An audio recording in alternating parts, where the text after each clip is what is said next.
हामीलाई जनताले दिएको म्यान्डेट सिंहदरबार चलाउन होइन, सिंहदरबार बदल्न हो। म गर्वका साथ भन्न सक्छु हामीले बदल्न सुरु गरिसकेका छौं। यो सम्मानित संसदमा यसअघि पनि पटक पटक एकल बहुमतका सरकार नबनेका होइनन्, तर ती सरकारहरू इतिहासका अंक बने, इतिहास बदल्ने औजार बन्न सकेनन्। किन सकेनन्? दृष्टिकोणमा समस्या थियो कि प्राथमिकतामा, पारदर्शिता र जवाफदेहितामा कमजोरी थियो कि कार्यान्वयनमा? किन अवसरहरूलाई परिणाममा बदल्न सकिएन?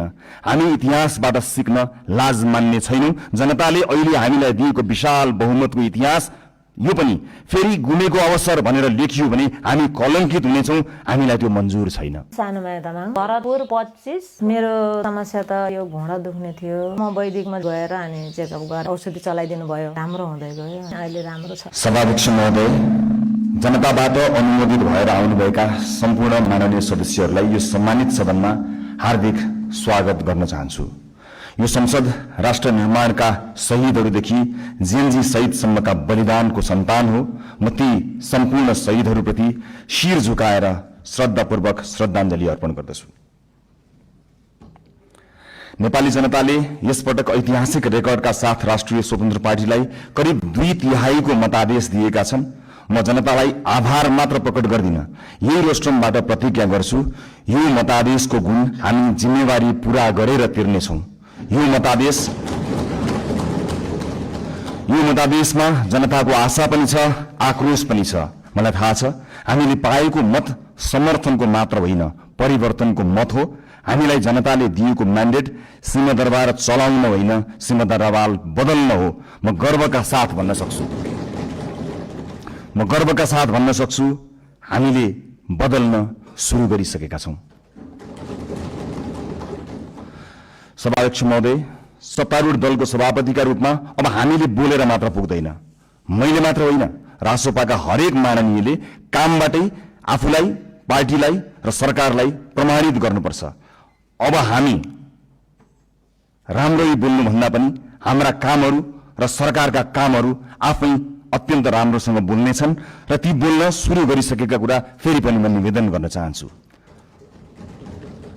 सभाध्यक्ष महोदय, हामीलाई हनीमुन पिरियडको सुविधा पनि चाहिँदैन। हामी दिन गनेर होइन, सेकेन्ड गनेर काम गर्न चाहन्छौं र गर्न सुरु गरिसकेका छौं। तपाईहरूले सरकारको रफ्तार देखिरहनु भएको छ। अब कर्मचारी तन्त्र सहित सिंगो देशले यो रफ्तारसँग गति मिलाउनुको विकल्प छैन। हामी आफ्ना मात्र होइन, जायज छन् भने विपक्षी दलका चुनावी प्रतिबद्धताको पनि स्वामित्व लिन तयार भएर आएका छौं र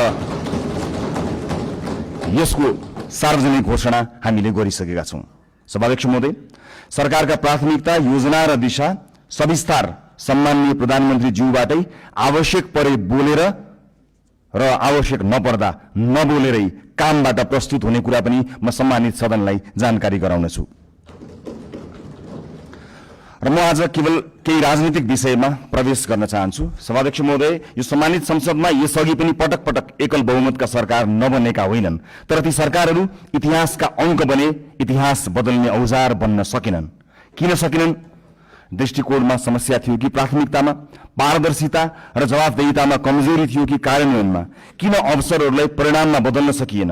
हामी इतिहासबाट सिक्न लाज मान्ने छैनौं। जनताले अहिले हामीलाई दिएको विशाल बहुमतको इतिहास यो पनि फेरि गुमेको अवसर भनेर लेखियो भने हामी कलंकित हुनेछौं। हामीलाई त्यो मन्जुर छैन। Admission open zoom beauty academy, नेपालकै नम्बर 1, 22 वर्षको अनुभवको साथमा 100% जब ग्यारेन्टी।